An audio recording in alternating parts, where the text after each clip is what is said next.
Alors, bonjour à tous à toutes et à tous. On s'est arrêté à l'installation du serveur maître dans le protocole NIS. Alors, le protocole NIS, c'était un protocole qui va travailler sous un environnement Linux. NIS, c'est pour Network Information System. C'est un système d'information réseau qui va s'occuper de la gestion des utilisateurs et des comptes d'utilisateurs sous un environnement Linux. Alors, ce protocole-là, qui est le NIS, il va travailler sous un environnement Open Access, qui est Linux. Il va adopter le protocole ou bien le modèle client-serveur, c'est-à-dire qu'on aura un serveur maître et des clients qui sont des esclaves. Le principe de base, c'est que les clients vont créer des comptes sur ce serveur qui va les enregistrer selon une philosophie bien déterminée qui s'appelle la philosophie des maps. Et ces maps ou bien ces cartes vont être regroupées ou bien établies selon un modèle bien défini. Bien sûr, ces comptes d'utilisateurs vont être gérés par un nom d'utilisateur et un mot de passe qui vont permettre à ces utilisateurs d'accéder à leur espace personnel et d'accéder à tous les services offerts par le compte NIS. Alors, l'installation, que ce soit en matière de serveur ou en matière de client, va passer par des commandes. Comme on est sur un environnement Linux, certainement, je vais utiliser tout qui est en matière de commandes. Je vais utiliser des commandes pour effectuer mes opérations. Alors, l'installation du serveur maître va passer par 4 étapes. En premier lieu, c'est l'installation des packages du service NIS. Ensuite, on va faire la définition du nom du domaine.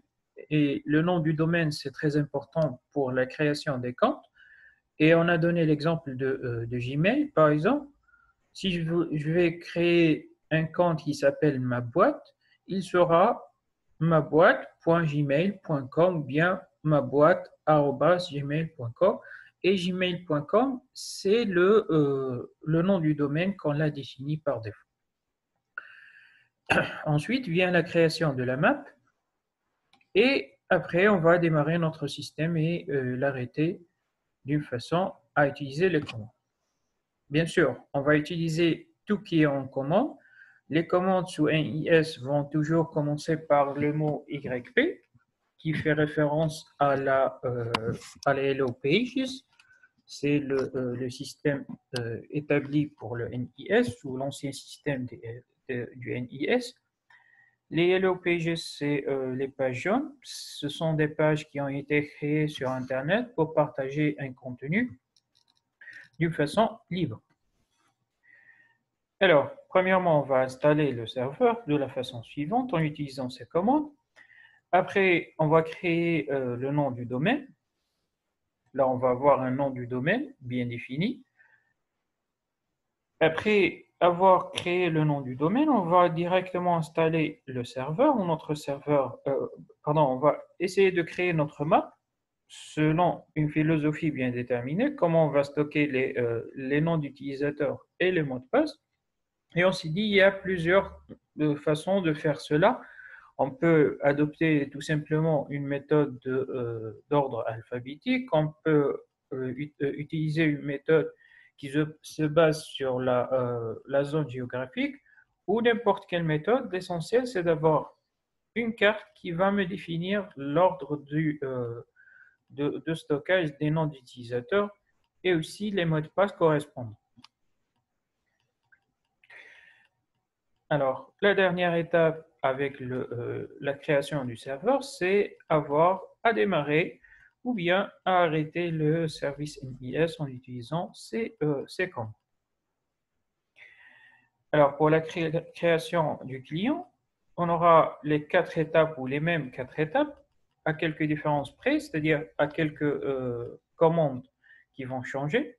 On va installer déjà les packages en utilisant ces deux commandes, c'est YP Tools ou bien YP Bit. Ensuite, on va définir aussi le nom du domaine.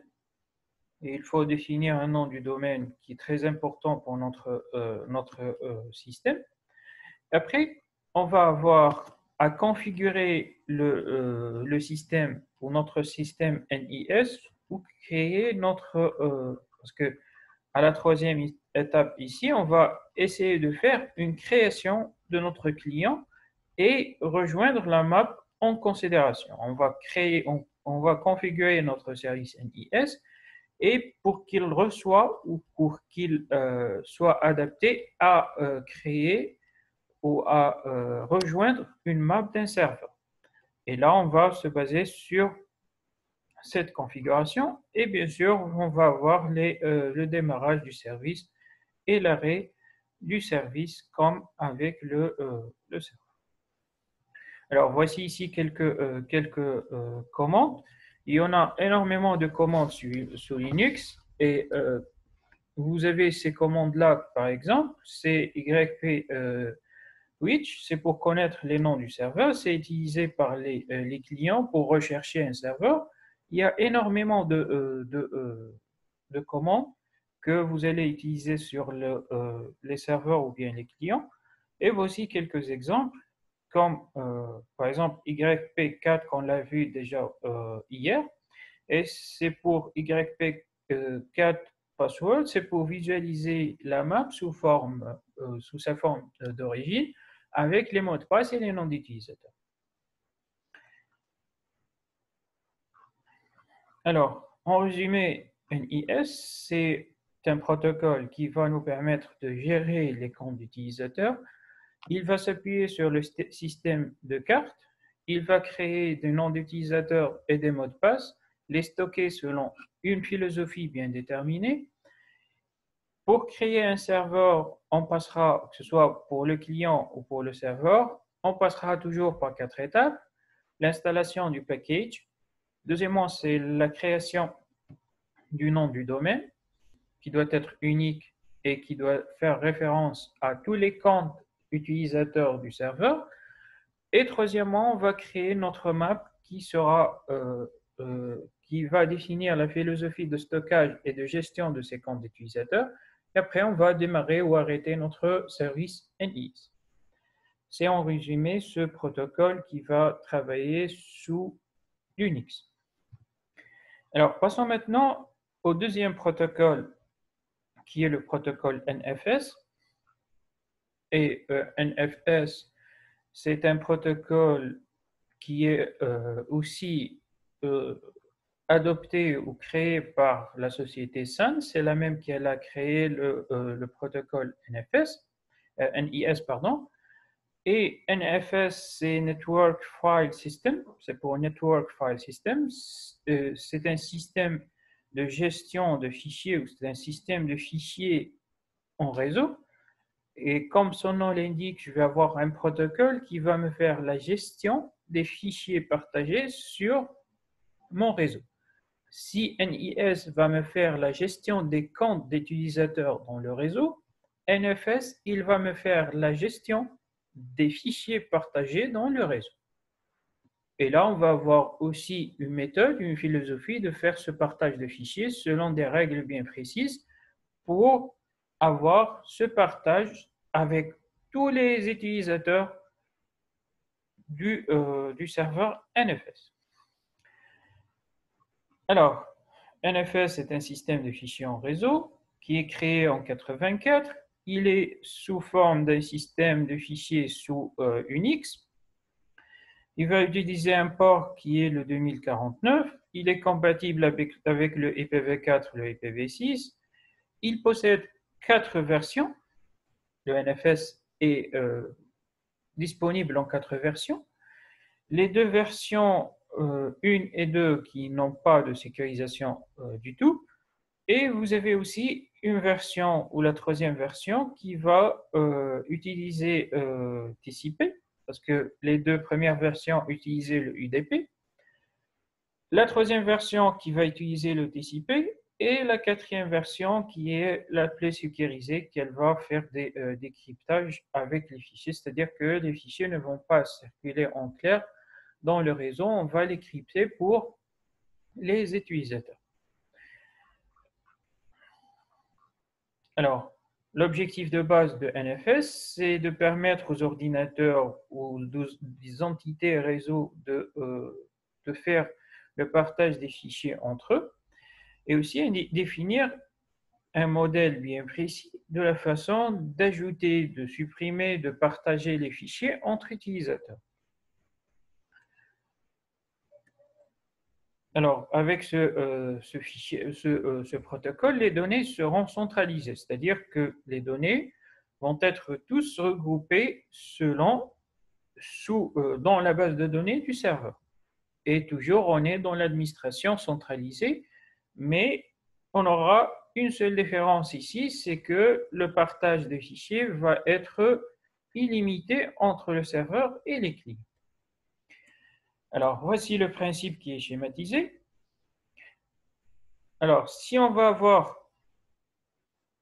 ce principe, on va avoir notre serveur NFS qui est là, qui possède une base de données, bien sûr, et cette base de données représente, comme vous la voyez, c'est une base de données sous forme arborescente, et on s'est fixé sur ce principe, c'est toute base de données va être faite selon un principe arborescent, c'est pour déjà mieux dispatcher les fichiers et aussi gagner du temps lorsqu'on va rechercher un fichier bien précis. Alors, et vous avez d'un côté ce serveur qui aura cette base de données sous forme d'arborescence, et de l'autre côté, vous avez le client NFS qui est connecté certainement à ce serveur. Alors, ce client NFS, il a besoin par exemple d'un fichier en particulier de notre système de fichiers. Par exemple, il a besoin de ce dossier qui est plein de fichiers et ce dossier, certainement, il est au niveau de notre base de données. Alors, le principe du serveur NFS ou du protocole NFS, c'est que je vais monter la base de données sur le PC du client. C'est-à-dire faire une copie de l'architecture de la base de données sur mon client. Et cette opération s'appelle monter, c'est-à-dire que je vais faire un montage. C'est comme si que je vais copier cette base de données ou ce montage, c'est comme si que je vais copier cette base de données. Vous allez voir, cela, c'est la même base de données qui est copiée sur notre client NFS. Et puis, si je vais copier tout cela, je vais permettre à ce client de choisir son fichier comme il veut. C'est-à-dire que je n'aurai pas de restriction ici. Je vais lui copier toute la base de données en disant, tu as cette base de données et tiens, tu peux partager n'importe quel fichier ou télécharger n'importe quel fichier que tu veux depuis cette base de données parce qu'on t'a monté cette base de données sous ton PC. Parce que tu auras directement cette base de données qui sera copiée sur ton PC directement. Et bien sûr, le client ici aura toute la liberté d'obtenir n'importe quel fichier qu'il veut. Bien sûr, cette opération de montage va passer par l'utilisation de commandes qu'on va les voir par la suite, et c'est dans les deux directions. C'est-à-dire la base de données du client, elle peut être aussi partagée vers le serveur ou partagée vers les autres clients, c'est-à-dire monter ma base de données à travers plusieurs façons. Ce soit le client va partager pour le serveur, et là le serveur aussi aura la liberté de choisir n'importe quel fichier qu'il veut ici, et le serveur aussi peut partager sa base de données en la montant sur le PC du client. Et bien sûr, le client va choisir ce qu'il veut télécharger comme fichier sur la base de données du serveur. Et on peut dire que ça, c'est aussi le principe des réseaux peer-to-peer, il va utiliser ce principe NFS pour faire le partage des fichiers. Tout ce qui est BitTorrent, tout ce qui est Shariza, qu'on l'a déjà expliqué, vont utiliser ce principe-là parce qu'on aura le partage de la base de données avec les clients et d'une façon réciproque, on aura le partage des clients avec les autres serveurs et ça, c'est le principe des réseaux peer-to-peer. Mais ce principe-là, il est très efficace en matière de partage de fichiers parce que les clients n'auront pas besoin de faire le tri sur les fichiers. On va avoir directement notre base de données et c'est au client de chercher ce qu'il veut dans la base de données qui est répertoriée, bien sûr, et qui possède une standardisation en matière de stockage. Parce que vous allez avoir un regroupement ici des fichiers. Par exemple, là, vous allez avoir les fichiers PDF. Là, vous allez avoir les fichiers Word. Là, vous allez avoir d'autres types de fichiers. C'est-à-dire que le client n'aura pas trop à faire des recherches dans sa base de données. Il aura juste à accéder au contenu qu'il veut télécharger.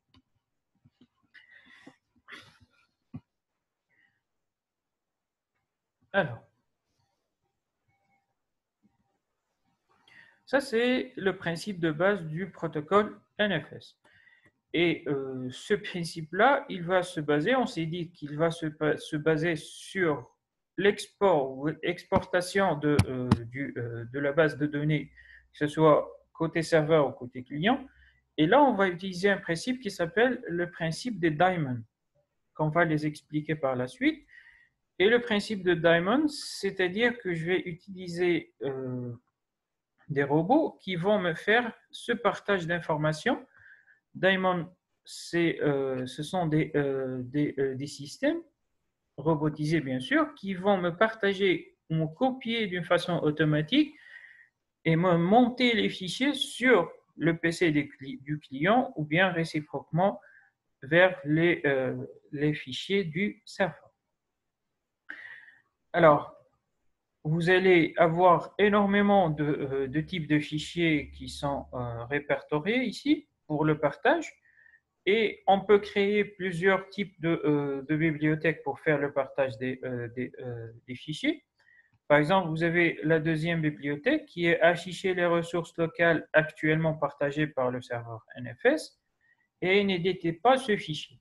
Parce que ici, on va avoir aussi des règles pour ces commandes, comme par exemple cette bibliothèque-là, c'est afficher les fichiers qui sont en train d'être partagés, mais avec cette règle-là qui est de ne pas les éditer.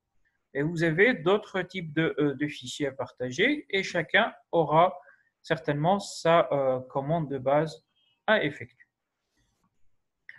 Alors, concernant les démons ou des daemons en anglais, les démons, ce sont des robots qui vont nous faire le traitement et le montage de la base de données serveur sur la base de données des clients et réciproquement sur les bases de données clients sur les serveurs. Et vous allez avoir plusieurs types de démons et chacun aura à faire une tâche bien précise.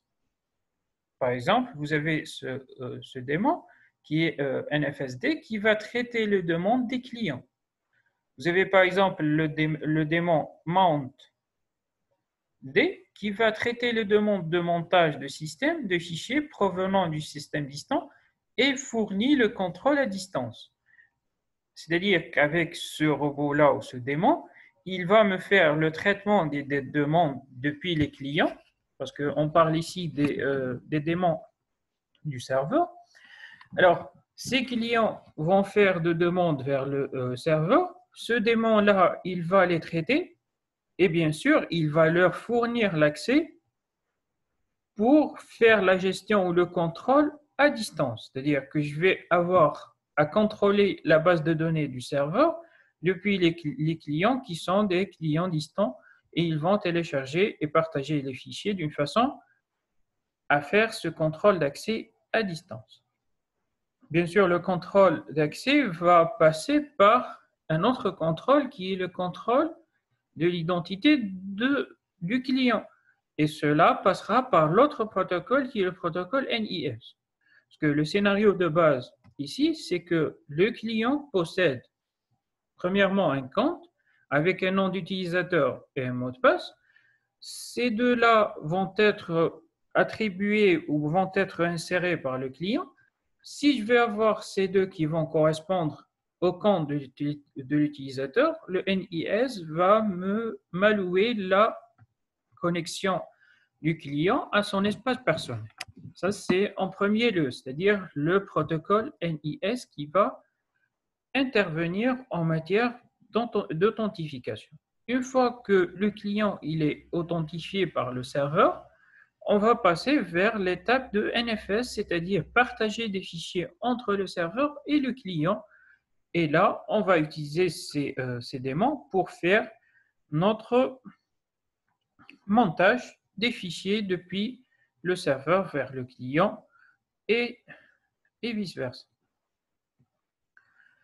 Alors, vous avez aussi les commandes utilisées pour faire le démarrage des démons et aussi l'arrêt des démons.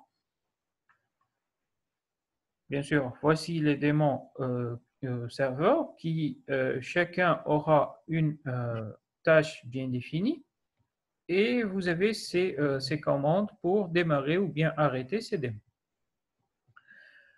Alors, vous avez aussi les commandes utilisées par le serveur NFS pour effectuer des opérations. Vous avez par exemple la commande share pour faire le partage d'une ressource. C'est partager une ressource NFS. Elle est affichée également sur le contenu du fichier share tab. Et share tab, c'est le fichier qu'on l'a vu déjà dans les fichiers. Et c'est celui-là, c'est qui va afficher les ressources locales actuellement partagées par le serveur NIS sans donner accès à les éditer. C'est-à-dire que dans ce fichier-là, je vais accéder au fichier, mais je ne vais pas les modifier tout simplement. Alors, vous avez par exemple InShare, c'est l'annulation des partages. Vous avez DF-Share, c'est afficher les ressources disponibles d'un serveur NFS distant ou local. Et vous avez aussi DF-Mount qui va afficher la liste de répertoires du serveur NFS qui sont en cours de montage. Alors, pour activer le partage, on utilise ces commandes-là. Et pour le désactiver, on va utiliser ces commandes qu'on a déjà vues avec le serveur. Alors, passons maintenant au client. On a déjà évoqué le serveur. Alors, passons maintenant au client et qui va posséder les mêmes façons ou les mêmes fichiers. Vous allez avoir des fichiers pour le partage, comme par exemple MNTab, le deuxième, qui va afficher le système affiché actuellement monté, y compris les répertoires automontés. Le contenu de ce fichier est directement manipulé par le kernel et ne peut être édité, c'est-à-dire que vous allez avoir le même principe que le fichier du serveur, c'est-à-dire le deuxième fichier qui est le fichier ShareTab, ici, c'est-à-dire le même sur le client ou le même fichier sur le client, c'est-à-dire que vous allez avoir dans ce fichier-là à partager des fichiers, mais à ne pas les éditer. Si vous avez par exemple à partager un document Word, vous allez juste le lire sans le partager. Dans ce fichier-là, bien sûr. Vous avez d'autres fichiers où vous pouvez certainement modifier le contenu. Alors, les démons utilisés par le client, c'est par exemple le démon, il y a deux démons essentiels. Vous avez StatD qui travaille avec le démon LogD, c'est le deuxième démon du client, pour fournir au gestionnaire de verrou des fonctions de récupération suite à un crash. Ça, c'est un démon qui va être utilisé en cas de rupture de partage. C'est pour diagnostiquer si pourquoi le fichier n'a pas abouti à terme. Vous avez l'autre démon qui est LogD qui va supporter les opérations de verrouillage d'enregistrement sur les fichiers NFS. Alors, à signaler aussi, avant de passer vers le démarrage et l'arrêt des démons, à signaler aussi qu'avec NFS, j'aurai des fichiers qui seront partagés d'une façon cryptée. On va utiliser des protocoles de cryptage pour partager ces fichiers, c'est-à-dire que celui qui n'aura pas accès à ces fichiers peut les intercepter, mais d'une façon cryptée, il doit avoir la clé pour les décrypter. C'est pour cela qu'on a dit, que NFS est présent sur la 4e version, et cette version, elle est sécurisée parce que les 3 autres n'avaient pas cette faculté d'ajouter un module de cryptage pour nos fichiers qui sont partagés. Alors, on revient vers les démons du client. On va les démarrer en utilisant ces commandes et on va les arrêter avec ces commandes. Alors, vous avez des commandes aussi qui concernent le client, comme par exemple la commande mount, qui va attacher une ressource locale ou distante à un point de montage spécifique, c'est-à-dire que le client va faire le montage. Vous avez aussi mount, c'est-à-dire qu'il va démonter, c'est l'opération inverse. Vous avez aussi mount all, c'est-à-dire que je vais faire le montage d'un ensemble de fichiers sur mon serveur, et vous avez mount ou mount all, c'est-à-dire que je vais démonter le tout. Alors, ces commandes sont utilisées pour effectuer, bien sûr, ces opérations. Et on va avoir ces opérations qui vont nous servir de partage des fichiers entre, que ce soit le client, le serveur, ou l'autre sens, c'est le serveur vers l'équipe. Alors, ce montage de fichiers, il va permettre au serveur de donner des droits d'accès, c'est-à-dire que je vais donner au client un droit d'accéder aux fichiers. Il va aussi répondre aux requêtes des clients. Comme on a vu avec la demande d'un fichier sur notre serveur, vous avez un client qui va demander un fichier spécifique du serveur, alors le serveur aura l'obligation de lui répondre en fournissant ou en montant une partie de sa base de données ou bien l'intégrité de sa base de données sur la façon ou sur le PC du client. Et là, le client aura la possibilité de récupérer son fichier d'une façon très aisée.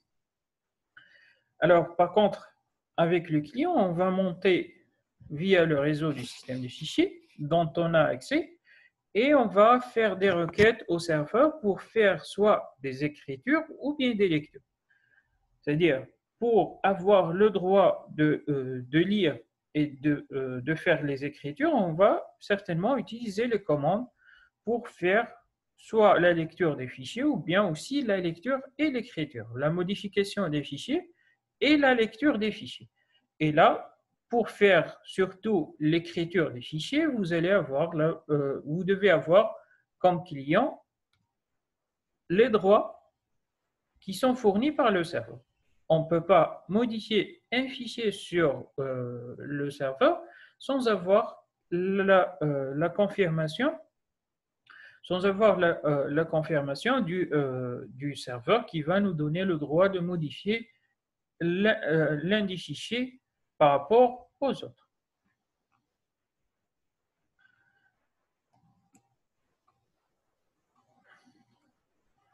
Alors, on va terminer avec ça. Ce sont les opérations effectuées de part et d'autre, côté client et côté serveur. Alors, on aura le côté serveur qui va avoir ce fichier pour faire les informations, contient les informations sur le système exporté. Vous allez avoir des commandes qui seront activées pour faire cette exportation. Vous allez avoir le fichier xtab qui contient la liste actualisée des fichiers montés ou partagés. Et vous allez avoir le démarrage du démon qui va nous faire le montage des fichiers sur la base de données du client. Et vous avez aussi l'autre démon qui va nous répondre aux accès, lecture et écriture. C'est le scénario ou les opérations de base effectuées par le serveur. Quant au client, vous allez avoir une requête de montage avec la commande mount. Et vous allez avoir une gestion des fichiers d'une façon active par le client en utilisant le fichier mtab. Et vous allez avoir aussi des requêtes concernant le client qui va faire des opérations d'écriture ou de lecture sur des fichiers spécifiques du serveur. Alors, on va résumer tout ça. NFS, c'est un protocole jumeau de NIS. Il va essayer de créer une philosophie ou un système de gestion de partage de fichiers sur le réseau. Il aura certainement une philosophie un peu différente de celui Windows, parce qu'il va opérer sur un système Linux. Avec ce système-là, je vais partager directement la base de données du serveur avec les clients et vice-versa. Les clients aussi peuvent partager leur base de données avec les serveurs. Et ce partage-là va passer par l'utilisation de commandes et l'utilisation aussi de ce qu'on appelle les démons. Et ces démons, ce sont des opérations automatisées qui vont nous permettre d'effectuer les opérations de montage et de copiage de la base de données depuis la base de données du serveur vers la base de données du client et vice-versa. Alors, que ce soit serveur ou client, on va utiliser des commandes, des fichiers spécifiques pour faire le partage et aussi des démons spécifiques et chaque démon va avoir ses propres fonctionnalités. Alors, concernant les fichiers utilisés, si on prend l'exemple du serveur, on aura plusieurs types de fichiers à partager et chaque fichier va contenir une information bien déterminée. Alors, concernant aussi les démons, on aura plusieurs démons côté serveur et côté client. Alors, côté client, on aura 2 démons et côté serveur, on aura 3, 4 et 5 démons. Et chaque démon va nous faire une opération bien déterminée. Et vous avez par exemple l'exemple de mount D qui va nous traiter le montage des informations ou la demande du montage d'un système de fichiers. Alors, aussi, on aura des opérations ou des commandes utilisées pour effectuer nos opérations, comme par exemple la commande share pour faire le partage des ressources NFS sur un fichier bien déterminé. Alors, aussi, le client aura ses propres fichiers et ses propres démons. Alors, la chose la plus importante avec NFS, c'est que je vais partager des informations et je peux partager des fichiers d'une façon libre. Le client aura accès à l'intégrité de la base de données du serveur. Il aura à choisir ce qu'il veut en matière de fichiers. Le fichier sera crypté parce qu'on va avoir une version sécurisée de NFS. C'est la 4e version qui va nous crypter les fichiers dans le réseau. Et on aura aussi un accès très rapide aux fichiers parce qu'on n'aura pas de restrictions. On aura toute la base de données qui est fournie par le serveur sur les clients et vice-versa en utilisant cette technique de montage des fichiers sur notre système d'information. Si on résumait ce qu'on a fait depuis le début, et c'était la fin de ce chapitre 4 qui a traité ces 2 protocoles, NIS, NFS. Le prochain chapitre, c'est le chapitre 5, où on va démarrer des opérations concernant la messagerie sous Windows et le partage des fichiers sur Windows. Alors, à la séance prochaine, Inch'Allah, et merci.